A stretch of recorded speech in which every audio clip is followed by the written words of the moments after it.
UPSC 2025 जो prelims होने वाला है यूपीएससी का प्रीलिम्स 2025 में ये मई उसके लिए क्या क्या आज को इम्पोर्टेंट है और आपको किस तरीके से करंट अफेयर को पढ़ना है। तो साथ में अगर आप चाहें तो नोट्स भी बना सकते हैं। ओके, तो शुरू करते हैं आज की वीडियो को। सबसे पहले हाइलाइट्स देख लेते हैं। भारतीय रेलवे का मिशन 3000 योजना का शुभारंभ किया है भारतीय रेलवे ने। जो भारतीय रेलवे का शुभारंभ मिशन 3000 है, इसके बारे में आगे चर्चा करेंगे, लेकिन फिलहाल हम हाइलाइट्स देख रहे हैं कि आज हम क्या क्या पढ़ने वाले हैं। रिजर्व बैंक ऑफ इंडिया की मौद्रिक नीति और दर कटौती की उम्मीदें, मतलब कि जो मौद्रिक नीति है रिजर्व बैंक की वो आई है और उसमें दर कटौती हुई है, ये सब चीज़ आगे पढ़ने वाले हैं। जीवन रक्षक दवाओं पर आयात शुल्क में छूट की घोषणा, IMR द्वारा H5N1 के खिलाफ वैक्सीन, उम्मीदवारों का विकास, ये सब क्या है ये आगे चल के पढ़ेंगे। सिर्फ ये हाइलाइट्स है और हाइलाइट्स में सिर्फ ये बताया जाता है कि हम ये पढ़ेंगे। अगर आपको नोट्स बनाने हैं तो इन हाइलाइट्स को लिख लीजिए आप, और हाइलाइट्स लिखने के बाद आपको इसका डिटेल आप कहीं भी सर्च कर सकते हैं। आगे तो हम वीडियो में देखेंगे, लेकिन अगर आप लॉन्ग टर्म के लिए लिख रहे हैं तो मई में जैसे आप पढ़ेंगे तो इनको लिख लीजिए।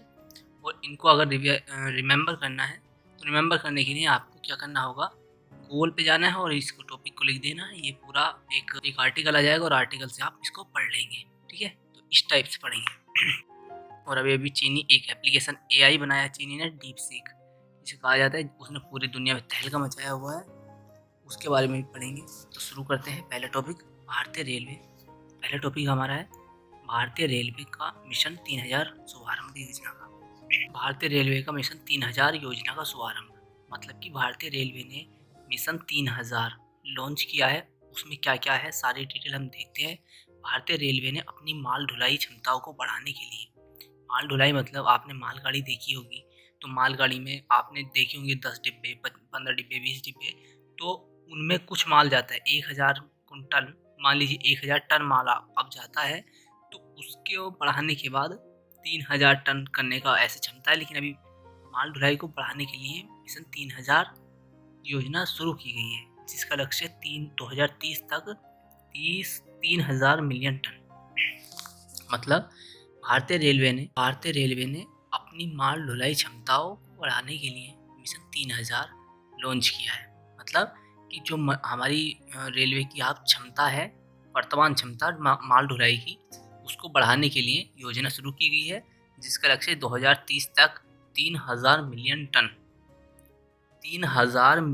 टन कार्गो वॉल्यूम हासिल करना है। मतलब कि 3000 वॉल्यूम टन माल की ढुलाई कर देंगे, एक स्थान से दूसरे स्थान माल की ढुलाई करके उसमें व्यापार कर लेंगे 3000 मिलियन टन तक। 2030 तक का ये हमारा लक्ष्य है, इसीलिए 3000 यहीं से आया है, मिशन 3000 इसलिए इसका नाम रखा गया। हालांकि इस योजना की धीमी प्रगति के लिए आलोचना भी हो रही है, क्योंकि धीमी प्रगति होगी 2030 तक है और 2030 4 साल बाद है, और अभी हमारी क्षमता 3000 नहीं है, तो इसलिए उसको बढ़ाने के लिए बहुत अभी टाइम चाहिए। बट देखते हैं किस तरीके से इम्प्लीमेंट होगा ये 2030 तक 3000 मिलियन टन। अगर ये हो जाता है तो हमारी अर्थव्यवस्था को अच्छा उछाल मिलने के आसार हैं। अगर हमारा टॉपिक है रिजर्व बैंक की मुद्रा नीति और दर कटौती की उम्मीद। जो रिजर्व बैंक है, उसने मुद्रा नीति अपनी घोषित की है, जिसमें कि दर की कटौती की गई है। ठीक है, तो reserve bank of India RBI की मौद्रिक नीति MPC से दर कटौती की उम्मीदें जताई जा रही हैं। ये जो उम्मीदें जताई जा रही हैं, ऐसा माना जा रहा है कि अब मौद्रिक नीति की जो दर हैं कम हो जाएंगी, रेपो दर कम हो जाएगा, जिससे लोन सस्ते हो जाएंगे। हालांकि विश्लेषकों का मानना है कि विशेषज्ञों का मानना है कि MPC से किसी अप्रत्याशित निर्णय की संभावना कम है। मतलब कि जो विशेषज्ञ हैं वो मानते हैं कि ये जो मुद्रा नीति की जो कमेटी बनाई जाती है, MPC बोलते हैं जिसको, उससे उम्मीदें कम है कि ये नीति में दर में कटौती करेगी मुद्रा नीति में अपनी। लेकिन फिर भी देखते हैं अभी फैसला क्या आता है। जब फैसला आएगा हम फिर भी वीडियो डालेंगे। अगला टॉपिक है हमारा जीवन रक्षक दवाओं पर आयात शुल्क में छूट की घोषणा। जीवन रक्षक, ये जैसे कि हमारी पैरासीटामोल, ऐसी दवाई हैं जैसे दर्द की दवाई है, इनसे छोटी छोटी दवाई होती हैं बट बहुत इंपॉर्टेंट होती हैं। इन पर आयात शुल्क बहुत ज़्यादा लगता है, तो उसको सस्ती करने के लिए सभी लोगों में डिस्ट्रीब्यूशन के लिए सरकार ने आयात शुल्क में कटौती की घोषणा की है। केंद्रीय बजट 2025 में सरकार ने 36 आवश्यक जीवन रक्षक दवाओं पर आयात शुल्क को पूरी तरह से माफ कर दिया है। 36 आवश्यक जीवन रक्षक दवाओं पर, मतलब जो जीवन को बचाती हैं, उस पर 36 पर 0% आयात शुल्क लगेगा। इससे क्या होगा, इससे होगा जो ये कंपनियाँ 36 दवाई वाली कंपनियाँ हैं उनको फ़ायदा होगा और वो भारत में उनकी दवाई का रेट सस्ता हो जाएगा। 100 रुपये की मिल रही होंगी पहले, तो अब वो 70 रुपये की मिलने लगेंगी। आयात शुल्क को घटा देंगे, उतने की मिलने लगेगी, ठीक है। और इसके अतिरिक्त 6 दवाओं के लिए इसे कम किया है, जिससे मरीजों के लिए महत्वपूर्ण उपचार सुलभ हो सके।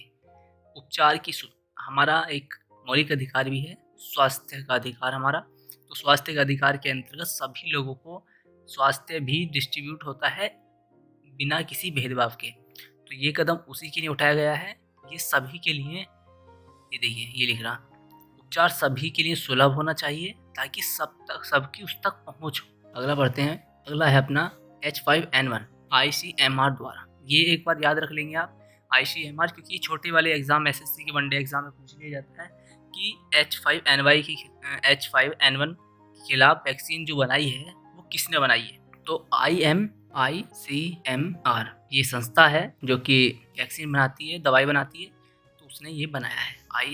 ICMR भारतीय चिकित्सा अनुसंधान परिषद, ICMR ने उच्च रोगजनक एविएशन इन्फ्लुएंजा H5N1 के खिलाफ एक मानव वैक्सीन उम्मीदवार का विकास शुरू किया है, जो हाल ही में हुए प्रकोपों के जवाब में एक महत्वपूर्ण कदम है। जो H5N1 है, इसके अभी केस बढ़ने लगे थे, और जब केस बढ़ने लगे तो ICMR ने सोचा कि केस कम करने के लिए वैक्सीन बनानी चाहिए। इससे सरकार से फंड दिया जाता है इस संस्था को, ये सरकारी संस्था है, सरकार फंड करती है ताकि लोगों के लिए ये सस्ती दवाई उपलब्ध करा सके। तो इसने फ्री में ये H5N1 का वैक्सीन बनाई है ताकि लोगों को दी जा सके, ठीक है। तो बढ़ते हैं अपने अगले टॉपिक की ओर। चीन, ये अपना अंतिम टॉपिक है। चीन ने AI एप्लीकेशन बना दिया है DeepSeek। जो DeepSeek है उसको लेकर वैश्विक चिंताएं बढ़ गई हैं कि इसने ये कॉपी कर लिया, इसने ये कॉपी कर लिया है। चीनी AI एप्लीकेशन DeepSeek के उपयोग को लेकर गोपनीयता और सुरक्षा चिंताओं के कारण विभिन्न सरकारों ने इसके उपयोग पर प्रतिबंध लगाए हैं। जब ChatGPT आया था तो उस पर भी प्रतिबंध लगे थे और इस पर भी लगने लगे। होता है ऐसे कि जब कोई इनोवेशन होता है तो उसके खिलाफ अधिक आ जाते हैं लोग कि ये नहीं होना चाहिए, ये होना चाहिए, ये नहीं होना चाहिए, सब चीज़ें एलिगेशन आने लगते हैं। भारत के वित्त मंत्रालय ने भी अपने कर्मचारियों को आधिकारिक कार्यों में AI टूल्स के उपयोग से बचने की सलाह दी। देखिए, सरकार ने, जो भारतीय सरकार है, उसने DeepSeek के साथ साथ ChatGPT, Gemini AI, लामा, इन सबको मना कर दिया है। अगर आप इनका क्या क्या फ़ायदा है हमारी एजुकेशन के लिए और हम किस तरीके से अपनी एजुकेशन को इम्प्रूव कर सकते हैं इनके द्वारा, अगर आपको इस पर वीडियो चाहिए तो आप नीचे कमेंट्स कर दें, मैं बना दूंगा।